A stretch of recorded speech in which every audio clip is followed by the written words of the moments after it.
इतिहास में पहली बार गोल्ड ने अमेरिका के खजाने को पछाड़ा। मोदी ने जो कहा था वो कर दिखाया। अब डॉलर की दादागिरी होगी, खत्म सोना चमकेगा और रुपया दौड़ेगा। भारत ने पिछले दरवाजे से कर दिया बड़ा खेल, इतिहास बदल गया है। वो दिन आखिरकार आ गया जब सोने ने अमेरिकी खजाने को पछाड़ दिया। वही डॉलर जिसने दशकों तक पूरी दुनिया को अपनी उंगलियों पर नचाया, आज उसकी दादागिरी ढह रही है और सोने की चमक ने साबित कर दिया अब खेल बदल चुका है। कहा जाता है सूरज चाहे कितना भी चमके ढलना तय है, और आज अमेरिकी डॉलर का सूरज डूबता हुआ साफ दिख रहा है। डी डॉलराइजेशन अब नारा नहीं हकीकत बन चुका है। गोल्ड बनाम ट्रेजरी। 1996 से लेकर आज तक सेंट्रल बैंकों के रिजर्व में अमेरिकी ट्रेजरी हमेशा सोने से ज्यादा हुआ करता था, लेकिन 2025 ने इतिहास पलट दिया। सोने की पीली लाइन अमेरिकी ट्रेजरी की नीली लाइन को चीरकर ऊपर निकल गई। साफ है दुनिया अब अमेरिकी कागजों पर नहीं असली सोने पर भरोसा कर रही है। सबसे बड़ा झटका 2008 का फाइनेंशियल क्राइसिस था, जब डॉलर की नींव हिल गई थी। फिर रूस यूक्रेन युद्ध आया। अमेरिका और वेस्ट ने रूस के डॉलर रिजर्व फ्रीज कर दिए। इस कदम ने बाकी देशों को डरा दिया। अगर कल हमारे साथ भी यही हो गया तो यानी अमेरिका ने अपनी ही चाल से खुद का भरोसा तोड़ा और इसी डर ने देशों को सोने की तरफ धकेल दिया। चीन का गुप्त खेल शुरू हो गया है। रिपोर्टें बताती हैं चीन चुपचाप गोल्ड खरीद रहा है। आधिकारिक आंकड़े जो दिखाए जा रहे हैं, असली खरीद उससे कहीं ज्यादा है। यही चीन ब्रिक्स की रीढ़ है और अब गोल्ड रिजर्व में सबसे आगे बढ़ रहा है। वहीं ब्रिक्स देश आज दुनिया की 40% जीडीपी, 46% आबादी और 40% तेल उत्पादन कंट्रोल करते हैं। सोचिए जब इतना बड़ा ब्लॉक डॉलर से हटकर ट्रेड करेगा तो क्या डॉलर की कोई औकात बचेगी। अब गोल्ड खरीद का तूफान है। डेटा खुद गवाही देता है। 2022 में सेंट्रल बैंकों ने खरीदा 182 टन सोना। 2023 में ये बढ़कर 437 टन, 2024 में 1018 टन और सिर्फ 2025 के दूसरे क्वार्टर में ब्रिक्स ने अकेले खरीद लिया 166 टन गोल्ड। पहले जहां सालाना खरीद 400,500 टन हुआ करती थी, अब यह 4 गुना बढ़ गई है। यह सिर्फ निवेश नहीं बल्कि सीधा सीधा अमेरिका को चुनौती है। भारत का भी बड़ा दाम, भारत भी अब पीछे नहीं है। 2024 में भारत के पास यूएस ट्रेजरी बिल थे 242 बिलियन डॉलर, 2025 में घटकर रह गए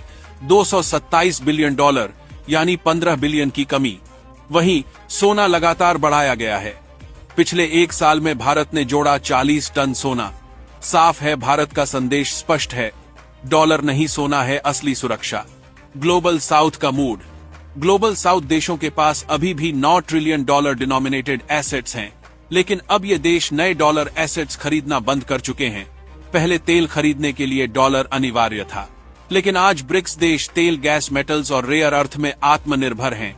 और अगर ये ट्रेड लोकल करेंसी या कॉमन ब्रिक्स करेंसी में होने लगे तो डॉलर की जरूरत खत्म हो जाएगी।